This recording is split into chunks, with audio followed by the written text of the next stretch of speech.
Police searching for missing British teenager Jay Slater in Tenerife have found a body nearly a month after the search began. We're joined now by Katy Davis, reporter of The Sun in Tenerife. Morning, Katy. Good morning. Can we say confidently this is the body of Jay Slater?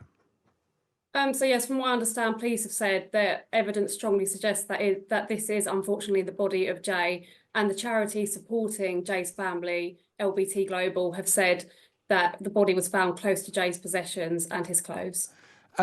Why did it take so long?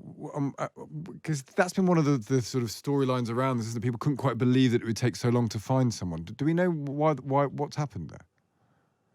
Yes, I think you're right. A lot of questions are being asked why it took so long, but I don't think people realise until you actually go to Masca and to that mountainous region just how vast it is. And there are so many sheer drops, so many crevices, little ravines, that sort of thing, that it probably would be quite hard to spot a body. But police did do a very extensive search to begin with drones and sniffer dogs and helicopters. So a lot of people will be questioning why it did take so long.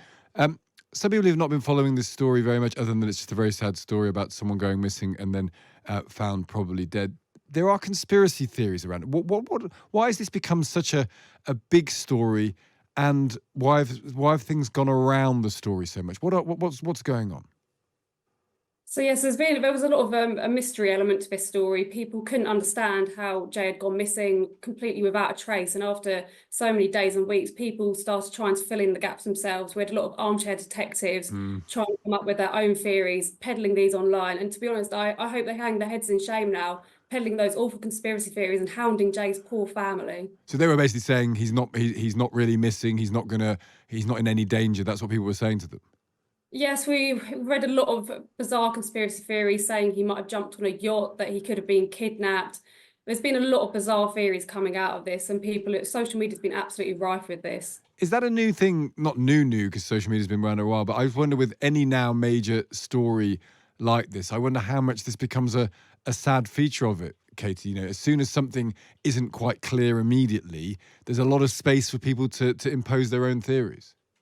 Yes, so I actually spoke to the sister of a man who went missing here in Tenerife 20 years ago, almost exactly at the same time as Jay. And she said there was barely any coverage. Obviously, there wasn't social media at the time, so it didn't get nearly half the coverage that Jay's case has got. So it's interesting nowadays how, because of social media, things get accelerated so quickly and people do start trying to fill in the gaps themselves. And do we have a sense of what happened to him? Is there anything becoming clear yet? So police said yesterday that the body they found, the evidence at the moment suggests they suffered an accident or perhaps a fall. So, and you said it's a very mountainous area where that could happen easily.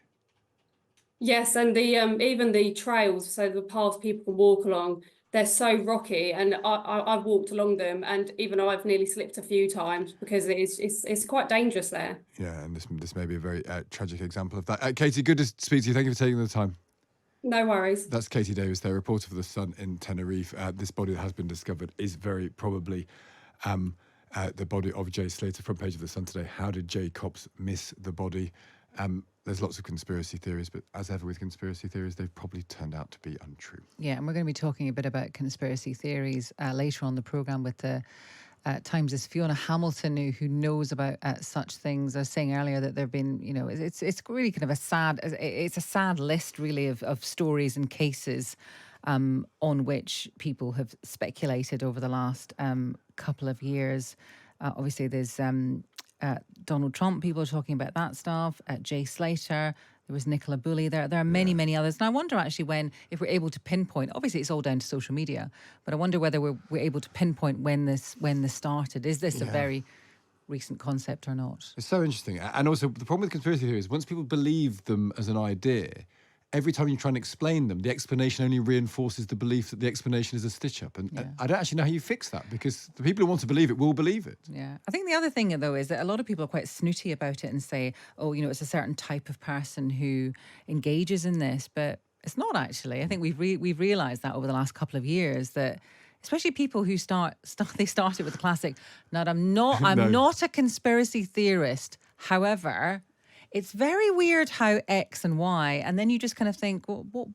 Well, the other one you didn't mention, which is Kate Middleton. Yeah, I know. Was another I didn't one. Want to. No, but that was one that really brought it home, wasn't it? And that was all sorts of people who you wouldn't necessarily ordinarily expect it saying Exactly that. How you get away from conspiracy theories is a question we don't really know the answer to.